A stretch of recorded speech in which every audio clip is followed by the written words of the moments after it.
네, 다음으로 우리가 클래스 템플릿 만드는 법에 대해서 한번 알아보도록 할 거고요. 이게 가장 마지막에 나오고 마지막에 중요하게 여기는 이유는 이게 아까 강의 처음에 말씀드린 STL과 좀 더 직접적으로 관련이 된 내용이기 때문입니다. 한번 잘 따라서 보세요. 자, 클래스 템플릿도 함수 템플릿과 유사합니다. 자, 이것도 클래스에 대한 템플릿 구현을 할 수 있는 거예요. 우리가 클래스가 뭘 가지고 있죠?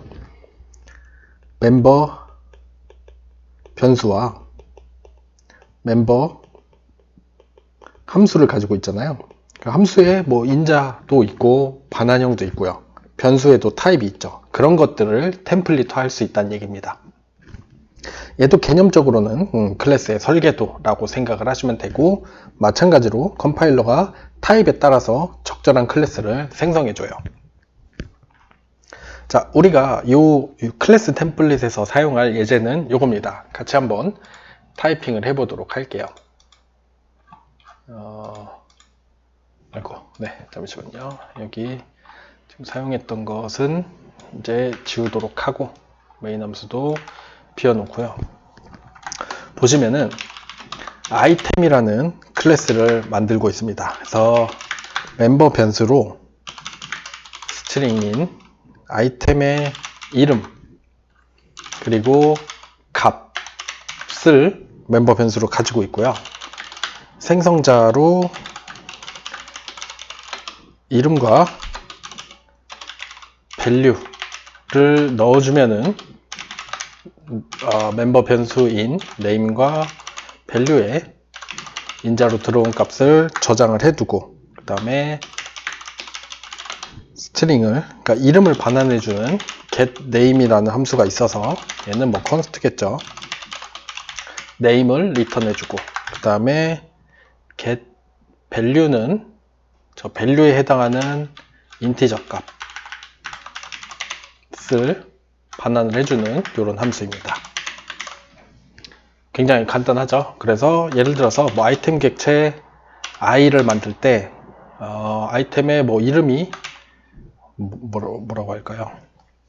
그냥 간단하게 a라고 할게요. 뭐 a가 값이 10이다 라고 하면은 뭐 i의 이름을 반환해서 출력을 해보면은 a가 출력이 될 거고, value를 출력을 해보면은 뭐 10이 출력이 되겠죠. 지금 요거 혹시 빨간 줄 뜨시는 분들은 요거 스트링 인클루드 하시는 거 잊지 마시고요. 그래서 이렇게 잘 동작하는 거를 보실 수가 있습니다. 자, 얘를 가지고 한번 템플릿화를 해볼게요. 우리가 뭐를 템플릿화하고 싶냐면은, 자, 이름은 그대로 스트링인데 저 value가 원래는 인티저로 고정이 되어 있었죠. 그러면은 이 value를 인티저도 사용할 수 있고 더블도 사용할 수 있고 스트링도 사용할 수 있고 캐릭터도 사용할 수 있도록, 타입에 관계없이 사용을 할 수 있도록 이 value의 타입을 t로 템플릿화 해주는 겁니다. 자, 볼게요. 우리가 이 중에서 다양한 어떤 타입에 대해서도 사용을 할 수 있도록 하고 싶은 게 value의 타입입니다. 자, value의 타입을 t로 적어줄게요.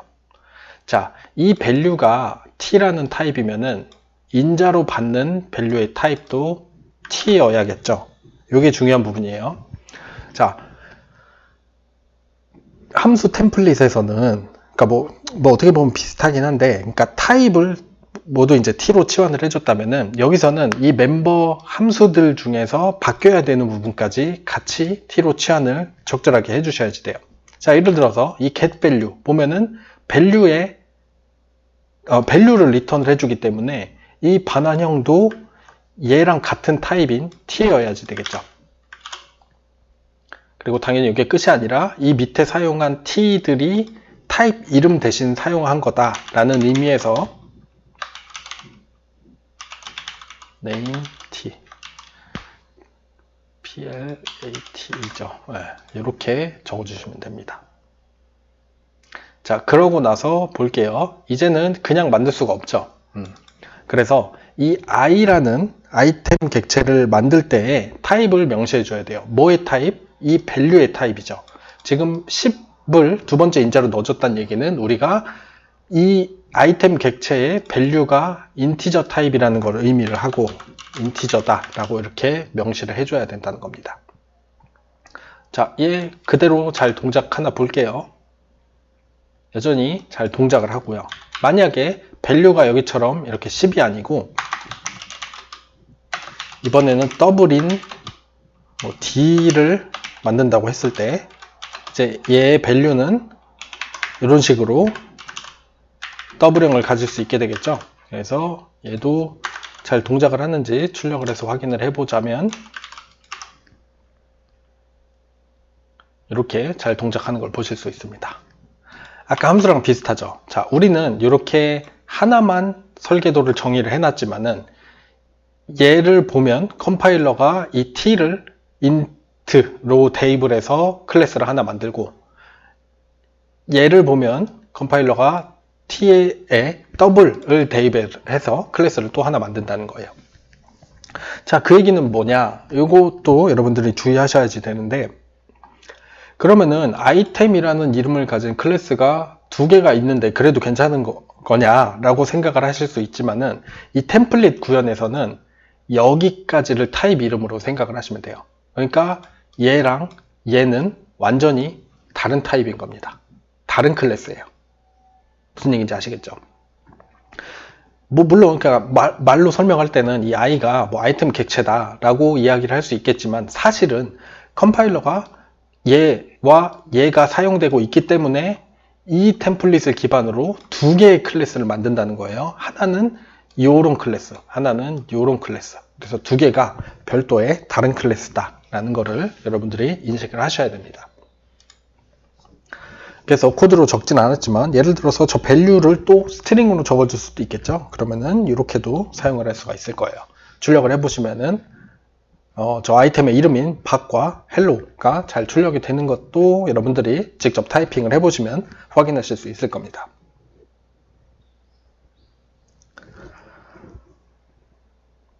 좋아요. 자, 기본적으로는 아까 여러분들 보셨지만은 얘를 생략을 하면 빨간 줄이 뜹니다.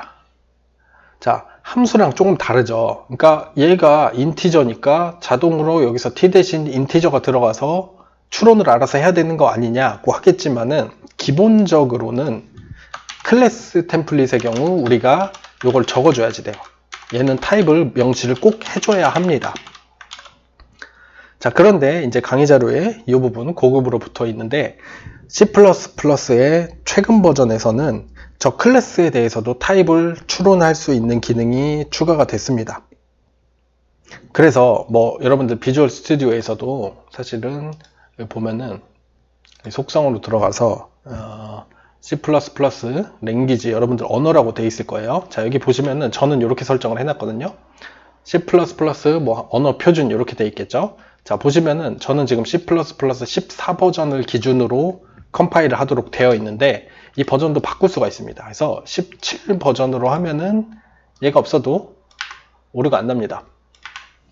알아서 추론을 해줘요. 컴파일을 해봐도 오류가 없죠. 근데 14 버전에서는 오류가 있었죠.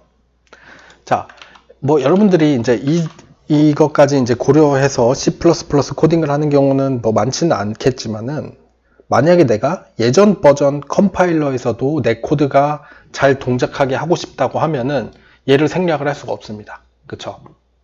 왜냐? 얘를 생략하는 건 17 버전 이상에서만 가능하기 때문에. 자, 그런 여러 가지를 고려해 봤을 때 제가 아까 말씀드렸던 것처럼 가능하면 그냥 함수든 클래스든 명시를 해주는 게 좋다라고 이야기를 하는 겁니다. 뭐 요건 고급 붙어있는 내용이니까 뭐 크게 신경 안 쓰시고 그냥 항상 붙인다 이렇게 생각을 하셔도 뭐 크게 문제는 없을 것 같아요. 자, 마찬가지로 이제 다중 매개 변수도 똑같이 사용을 할 수가 있습니다. 지금 여기선 예제가 조금 바뀌었는데 우리는 여기서 얘를 그대로 두고 요 네임을 타입을 바꿔볼게요. 자, 얘는 t2로 해봅시다. 그래서 얘는 밸류를 이제 t1으로 바꾸고 네임을 t2로 해볼게요. 그러면은 지금 value랑 name이랑 타입이 다르다는 얘기겠죠. 그러니까 여기에도 name t2 이렇게 두 개가 있어야지 될 거고, 아까랑 같은 원리예요. name은 t2 타입이니까 인자로 받는 것도 t2 타입이어야 되고, get name을 했을 때 반환되는 것도 t2 타입이어야 되겠죠. 얘를 순서로 맞춰주는 게 좋겠네요. t1, t2를 바꾸겠습니다. 자, 그래서 이렇게 하게 되면 이제 얘는 사용이 불가능하고, 어떻게 해야지 돼요? 자, 얘는 이제 타입을 두 개를 알려줘야지 되죠. name에 사용할 타입, 그 다음에 value에 사용할 타입.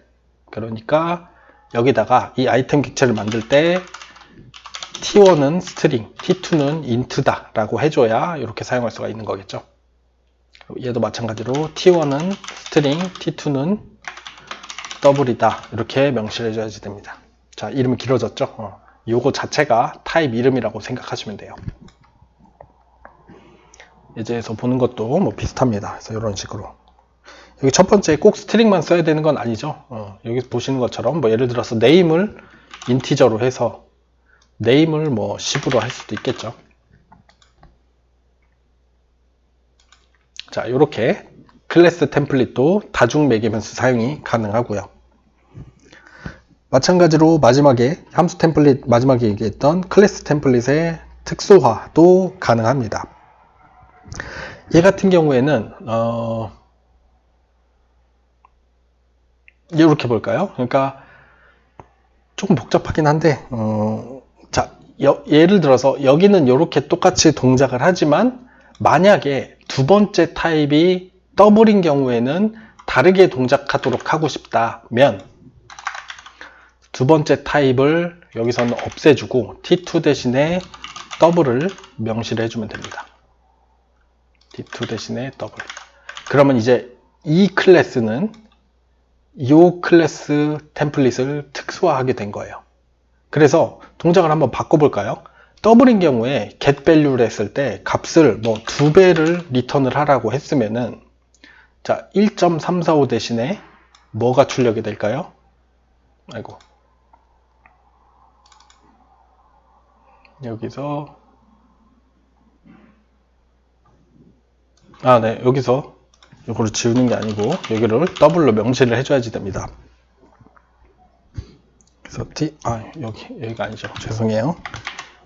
여기 문법이 좀 생소하다 보니까 헷갈렸는데 이렇게 t, 더블로 t1이죠. 이렇게 명시를 해주셔야 됩니다. 좀 다르죠.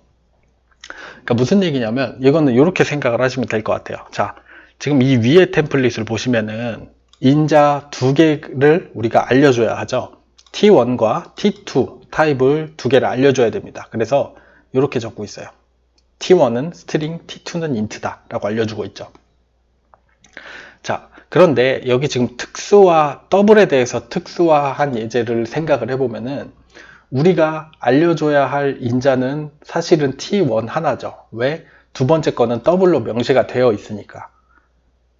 그런데 더블은 더블이라고 고정이 되어 있기 때문에 여기서 타입 네임 더블은 아닙니다. 왜냐하면 더블은 타입 네임 자체이기 때문에 또다시 이 더블이 타입 네임을 명시하는 어떤 다른 문자가 될 수는 없는 거죠. 그렇기 때문에 지금 이 아래 코드에서 타입 네임으로 사용을 하는 것은 t1 뿐이지만 우리가 아이템 객체를 만들 때는 두 개의 인자를 여전히 넣어주도록 이렇게 t1 더블로 명시를 해주는 거예요. 그래야 여기서처럼 이렇게 인자를 두 개 넘겨서 사용을 할 수가 있게 되는 거죠. 얘가 이렇게 하나만 있으면은 얘랑 동일한 템플릿인지 알기가 어렵잖아요. 그래서 항상 두 개를 유지를 하면서 특수화를 할 수 있도록 이런 식으로 조금 특수한 문법을 사용을 해줘야만 합니다. 자, 아까 얘기한 것처럼 더블인 경우에 2배 해서 반환을 하도록 했으니까 결과적으로 지금 2.69 그렇죠. 얘가 2배가 된 값이 출력이 되는 걸 볼 수가 있고, 그 얘기는 얘가 지금 이 클래스는 더블로 특수화된 클래스로 들어갔기 때문에 여기로 들어갔다는 걸 볼 수가 있어요. 물론 여기 비주얼 스튜디오에서 도구를 잘 제공을 해주고 있기 때문에 여기 중단점을 걸고요. F11을 눌러보면 여기로 들어가는 것도 우리가 확인을 할 수가 있습니다. 자, 이렇게 클래스 특수화, 특히 이 타입 네임이 2개 있을 때는 이렇게 명시를 해줘야 된다는 거를 잘 기억을 해 두시길 바랍니다. 좋아요. 그 다음에 중요 태그 붙은 부분이 있죠. 이 부분은 영상을 잠시 끊었다가 다음 영상에서 이어서 설명드리도록 하겠습니다.